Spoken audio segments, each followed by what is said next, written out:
नमस्कार आप सभी को। मैं डॉक्टर मीनू पांडे आप सभी के समक्ष उपस्थित हूँ और आज हमारे साथ हैं आदरणीय डॉक्टर विकास दवे जी, जो कि निदेशक हैं साहित्य अकेडमी के और बहुत ही प्रसिद्ध बाल साहित्यकार हैं। तो आज हम आपसे जानना चाहेंगे इस बाल साहित्य के बारे में। तो सबसे पहले हम आपका बहुत बहुत हार्दिक स्वागत करते हैं। बहुत बहुत धन्यवाद आपको। और सर, जैसा कि अभी कुछ दिनों पहले एक फेसबुक पर पेज बनाया है बाल साहित्य से संबंधित जी। तो वो जो पेज है उसका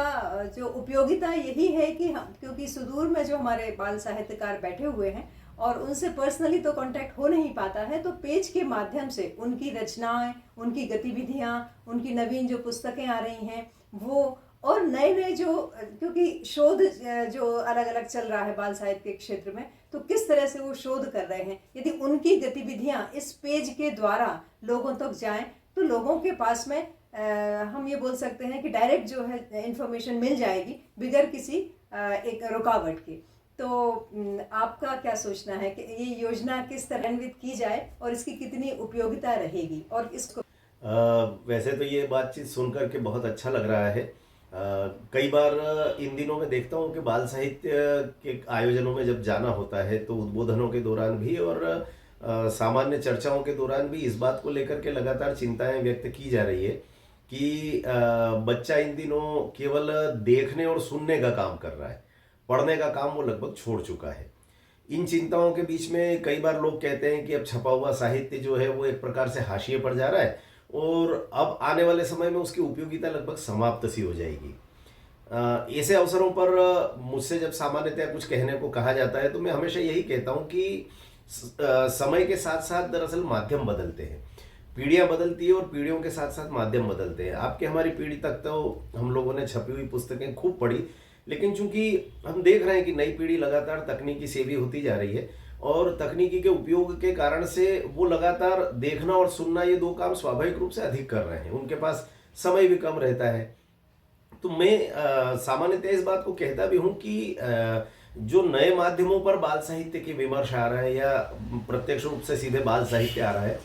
वो एक प्रकार से कायांतरण है, उसका रूपांतरण है। वो कल तक छपी हुई किताबों के रूप में था, आज वो यूट्यूब पर वीडियो के रूप में आ रहा है, कहीं ऑडियो के रूप में कहानियां प्रस्तुत की जा रही है। आप स्वयं लोरी और प्रभाती की विशेषज्ञ हैं और आपकी इस बीच में 2-3 पुस्तकें आई भी हैं लोरी प्रभाती को लेकर के। तो मैं कई बार उदाहरण भी देता हूं कि इन दिनों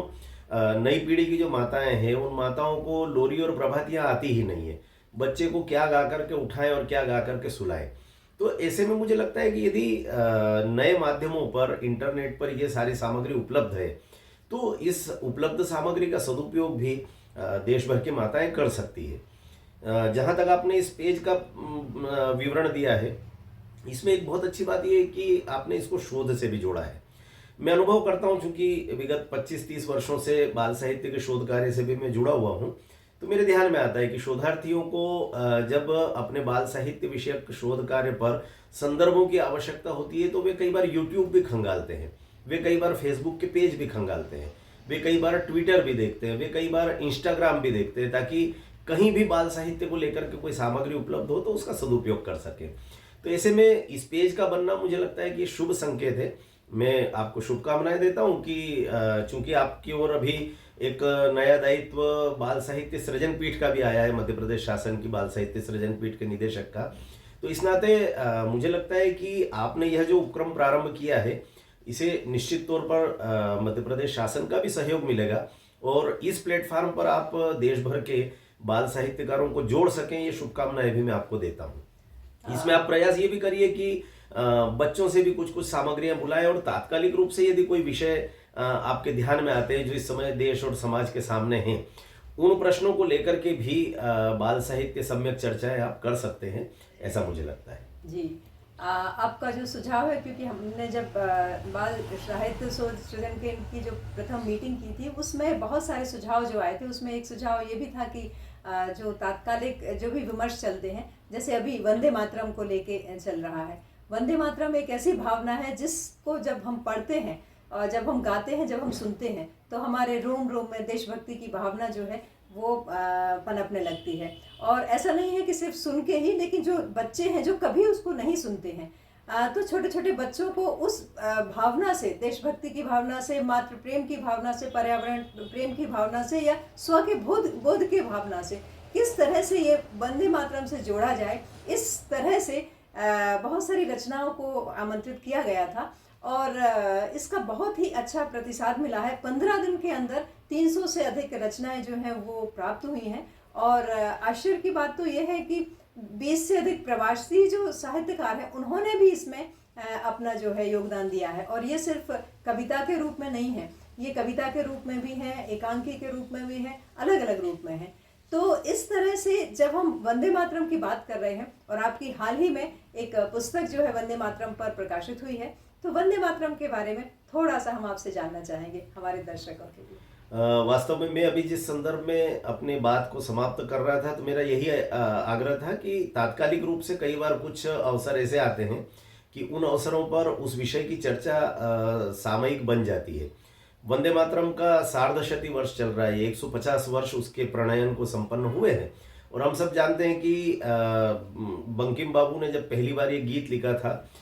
जिसके 2 पद संस्कृत में हैं और 2 पद बांग्ला में हैं, तो स्वाभाविक रूप से इस गीत को लिखते समय संभवतः बंकिम बाबू के मन में भी ये ध्यान में नहीं आया होगा कि यह गीत इतना यशस्वी हो सकता है। इस गीत के प्रणयन के लगभग 7 वर्ष के बाद वे आनंद मठ उपन्यास लिखते हैं, जिस पर बाद में फिल्में भी बनी हैं। और आनंद मठ में जिस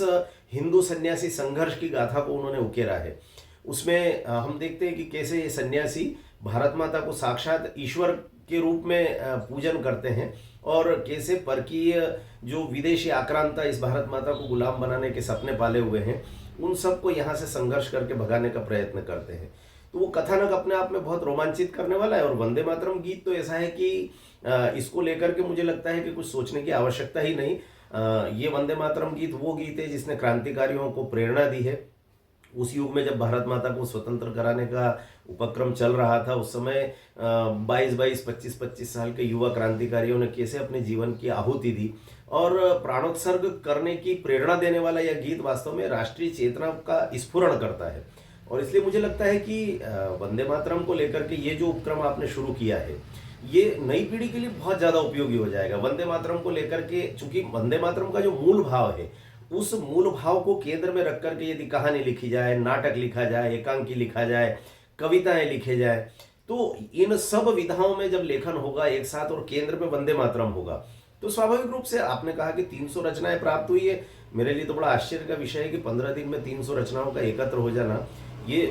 वास्तव में आज के युग के जितने बाल साहित्यकारों ने इसमें सहभागिता की है, जिन लोगों ने 300 रचनाएं लिखी है, मैं इन सब बाल साहित्यकारों को बधाई देना चाहता हूं कि उन्होंने एक प्रकार से युग धर्म का निर्वाह किया है इन रचनाओं को लिख करके। और निश्चित तौर पर इसको ई पुस्तक के रूप में भी आना चाहिए,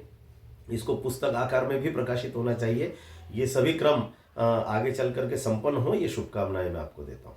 बहुत बहुत धन्यवाद। तो आपने हमारे दर्शकों को इतनी अच्छी जानकारी दी बाल साहित्य के बारे में भी, और अभी जो हमारा नया जो क्रम चल रहा है वंदे मातरम के बारे में, तो बहुत बहुत आपका हार्दिक आभार। आपने हमारे लिए इतना समय निकाला, और आशा है कि भविष्य में भी आपका भरपूर सहयोग, भरपूर मार्गदर्शन